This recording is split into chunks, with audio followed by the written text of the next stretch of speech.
Dikisahkan ada sebuah keluarga yang tinggal di perumahan kumuh, yaitu keluarga Kim. Mereka adalah keluarga miskin beranggotakan 4 orang. Kepala keluarga itu bernama Kitae, istrinya bernama Chung Suk, anaknya bernama Kiwo dan Ki Jeong.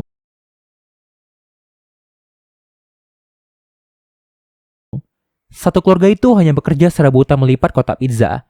Halo semuanya, jadi kali ini kita akan membahas salah satu film yang memenangkan Piala Oscar dengan judul Parasite. Ini dia, alur cerita Parasite.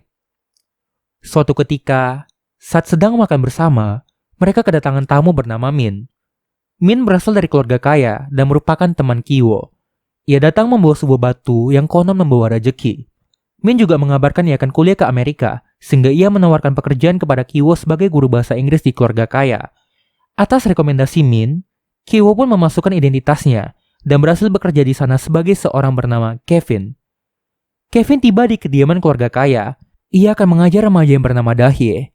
Ibu Dahye, kita sebut saja sebagai Mawar, adalah seorang yang simple. Ia hanya berharap kinerja Kiwo dapat sebagus Min. Mawar juga memiliki anak laki-laki yang bernama Dasong. Kebetulan, ia sedang mencari guru seni yang dapat mengajar Dasong. Kiwo pun mengaturkan adiknya Ki Jeong untuk dapat bekerja di sana dengan nama samaran Jessica. Cerita berlanjut. Dahye tampak terbuka dengan Kevin dan menceritakan banyak hal. Ia pun terus-menerus bertanya, apakah Kevin memiliki hubungan dengan Jessica? Ketika sedang berbincang-bincang di kamar Dahye, mereka berciuman.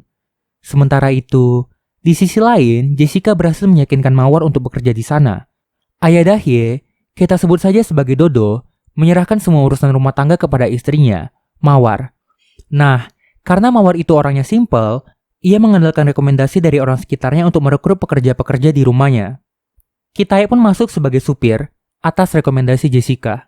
Meskipun berasal dari keluarga miskin, mereka tidak kekurangan ilmu dan mampu menipu dengan sempurna. Setiap peran yang akan dimainkan dilatih hingga sempurna bagaikan acting. Mereka pun bekerja sama agar pembantu rumah itu diusir, dan ibunya, yaitu Chung Suk, akhirnya bekerja di sana. Dengan identitas samaran masing-masing, satu keluarga itu hidup bagaikan parasit di rumah keluarga kaya. Mereka pun merasa batu dari Min membawa keberuntungan bagi hidup mereka. Suatu ketika, satu keluarga kaya itu pergi piknik, sehingga rumahnya kosong. Keluarga Kitae pun menikmati waktu mereka di rumah keluarga kaya, bagaikan pemilik rumah. Mereka bersantai, meminum whisky dan berbincang-bincang. Mereka saling menertawakan kehidupan mereka yang dipenuhi kebohongan. Mereka juga berandai-andai, bagaimana jika mereka kaya. Mereka pun mengasihani orang-orang yang dipecat. Namun Ki Jeong meminta mereka untuk mengkhawatirkan diri sendiri, bukan orang lain. Dan saat itulah muncul petir. Ketika mereka saling melempar lelucon, tiba-tiba Chung Suk mengatakan, apabila tiba-tiba keluarga kaya itu pulang, mereka akan merayap-rayap bagai kecoa. Tiba-tiba suasana berubah menjadi tegang. Pembantu lama menyembunyikan bel rumah itu dan meminta untuk masuk. Ia mengatakan telah meninggalkan sesuatu di dapur. Satu keluarga itu pun bersembunyi dan pembantu itu masuk. Tak disangka, ternyata pembantu itu menyembunyikan suaminya di basement. Pembantu itu merasa sangat berterima kasih karena dibiarkan masuk. Sementara itu, Chung Suk tampak marah dan tak percaya dengan situasi itu. Diketahui, suaminya telah hidup di basement selama 4 tahun terakhir. Pembantu itu memohon-mohon kepada Chung Suk agar ia tidak dilapor ke polisi. Sementara itu, keluarga Kim yang sedang menguping pembicaraan tiba-tiba terjatuh. Pembantu itu merekam dan mengetahui fakta bahwa mereka semua adalah keluarga. Pembantu itu tiba-tiba mengancam akan mengirim video itu pada keluarga kaya. Pembantu itu pun menjadi berkuasa dan menikmati waktu bersama suaminya di ruang tamu.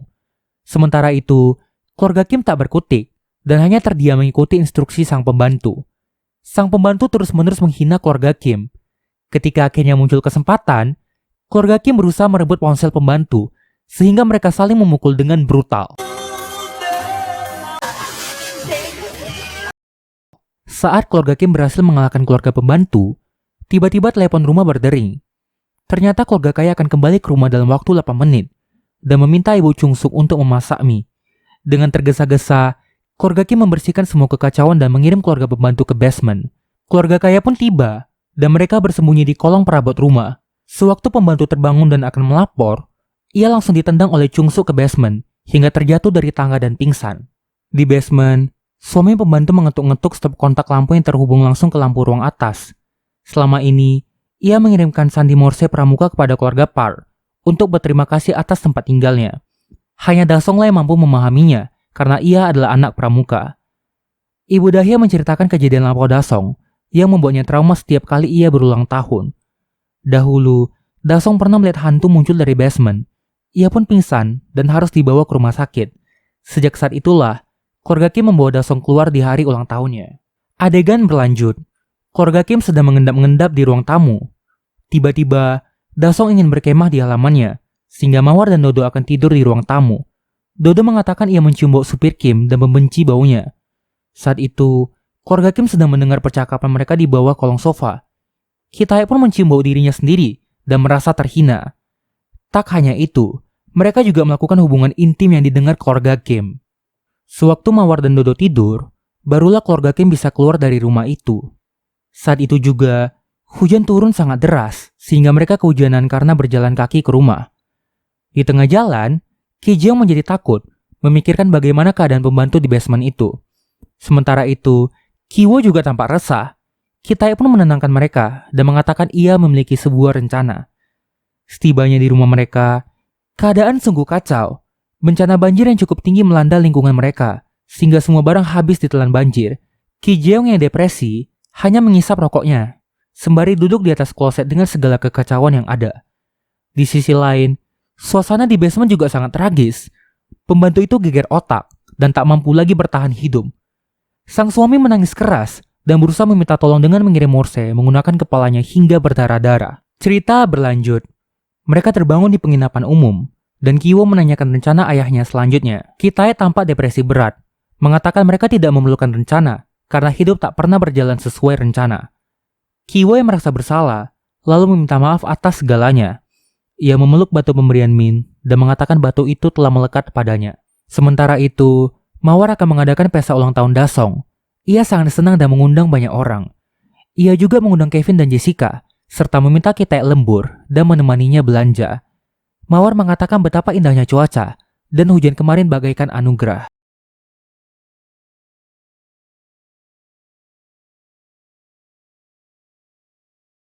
Lalu ia mencium bau Ki-tae dan menutup hidungnya. Ki-tae tampak sinis, namun tak ada yang bisa ia lakukan. Bersama dengan Dodo, Ki-tae lalu berperan sebagai orang Indian untuk mengejutkan Dasong. Ki-tae tampak kurang senang dari raut mukanya, sehingga Dodo marah dan menyuruh Ki-tae untuk tidak menunjukkan raut wajah seperti itu, karena ia telah membayar lebih.